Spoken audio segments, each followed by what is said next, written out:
My actual plan is to make a multi-part series unpacking nearly all of the creative choices made in the season, both good and bad. More likely than not, you're gonna be seeing a lot of Avatar content on this channel for the next few weeks or so. But what I wanted to do first is address something that I think is very important to recognize and admit about the show. It has a writing problem. I will be the first to say that I enjoyed my time watching this show, generally. There are some good episodes within and some standout sequences, but overall, what's happening on screen is so often mired by a piss poor script. Now, I'm not just gonna sit here and crap on the show. There will certainly be hundreds of videos across the internet doing that. What I want to do is use the next few minutes to demonstrate this writing problem that I saw and how it's become so prevalent and why it feels so weird. And all we have to do is really look at the first episodes to see why. I can only get away with showing like 10 to 15 seconds at a time before YouTube nukes my channel with copyright claims, but that should be enough. Take a look. The water tribes and the air nomads and the entire world will turn their attention to the earthbenders.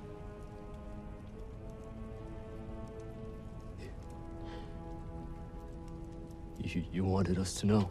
So, even though I will admit that seeing Sozin was really cool and his actor did a great job, you might have felt that the dialogue here was a little off. Sozin explains his entire plan to this guy, which seems strange because he's just gonna immediately kill him after.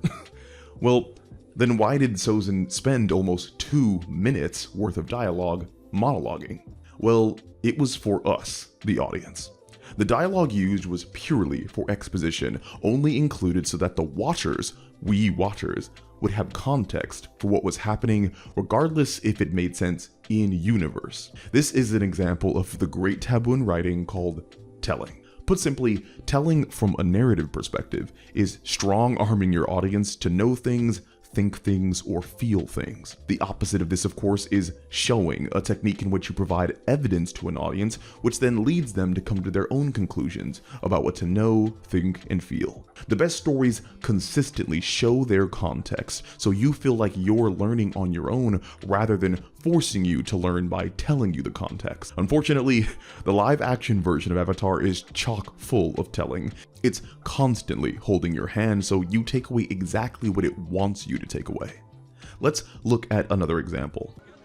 Now, you and the other students better go help set up for the Great Comet Festival. There's still a lot of work to be done before the air nomads from the other temples arrive. How many are coming? All of them. Again, if you think about it, the dialogue seems strange, doesn't it? Monk Gyatso talks about the events as if he's never spoken about them before. There's still a lot of work to be done before the air nomads from the other temples arrive.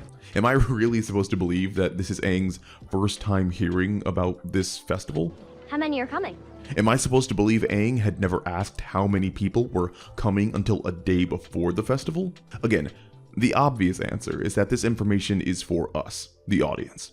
We are the ones that needed the context about the festival, so the characters delivered expositional dialogue as if it were a natural conversation for them, which of course it wasn't. So how would you change the dialogue to go from telling to showing? Actually, with just a few words. Instead of Aang asking how many are coming, he could ask, did we ever find out how many are coming? Then Monk Gyatso could look up and respond, looks like all of them. With just these few additional words, there's a ton of context added. It establishes that Aang had inquired about the number of visitors before, but had never gotten an answer, which would lead him to naturally ask the question again here. And Gyatso's response would come from him looking at the evidence above in the moment, making it so that he's finding out in the moment with Aang. I know this is small and it seems very inconsequential, but it's showing moments like this versus telling moments that creates organic dialogue across a whole narrative. And again, unfortunately, the show is full of moments that tell you what to know or feel. Azula, you're the best. Everybody knows that. You're perfect.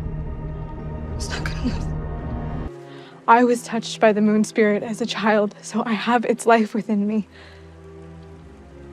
It's time for me to give it back. That is wrath. Possibly the best example of this is to compare a scene between the original show and the live action. Watch how much time the live action uses dialogue to try to push you into feeling something.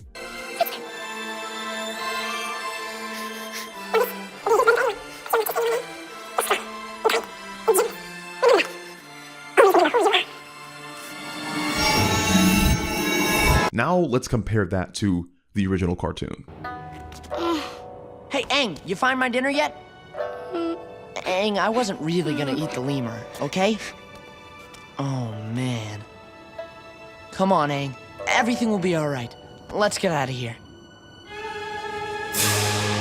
The original animation used almost a third as much time and probably half as much dialogue, but still managed to accomplish the same thing, if not better. As a watcher, I don't literally need Gyatso on screen singing Aang's praises to be sad that the man is dead. All I need is for the story to show me Aang's sadness, and then I will be sad right alongside him. The original series had tons of moments where it simply showed you the characters so you could feel alongside them. There wasn't a need for a verbal explanation or expository dialogue. Confident fictions treat their audiences with the assumption of intelligence and trust you to feel on your own. Again, there are aspects of the Avatar live action show that I liked, really liked, but the writing of the show too often tore down its own script by over-explaining things. It almost felt like it needed to justify all the new content with just as much exposition. Across the coming weeks, I will be looking at all the parts that made the show good and bad, because not only do I feel it deserves to be scrutinized to get better,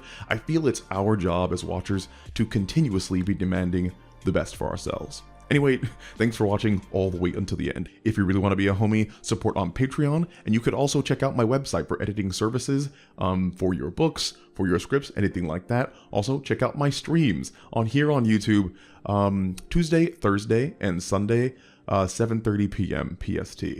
I know that was an awful lot, but as always, it was a pleasure, and I'll talk to you all again soon.